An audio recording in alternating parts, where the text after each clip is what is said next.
ఇది బెండకాయ టొమాటో కూర అండి. ముందుగా నేను స్టవ్ మీద కుక్కర్ పెట్టుకొని 2 స్పూన్స్ కుకింగ్ ఆయిల్ వేసి ఉల్లిపాయ, పచ్చిమిర్చి, టొమాటో, కొత్తిమీర, కరివేపాకు అన్నీ సన్నగా తరిగి ఫస్ట్ ఉల్లిపాయలు చక్కగా పచ్చివాసన పోయే వరకు వేపుకొని ఆ తర్వాత ఈ కూరగాయలన్నీ కూడా వేసి నేను జస్ట్ కుక్కర్ మీద మూత లాక్ చేయనండి.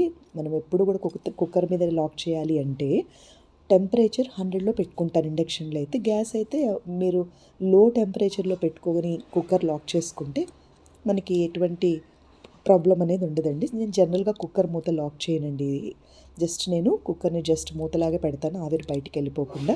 ఆ తర్వాత పసుపు, ఉప్పు, కారం వేసానండి. అన్నీ కూడా పావు చెంచా వేసుకోవాలి.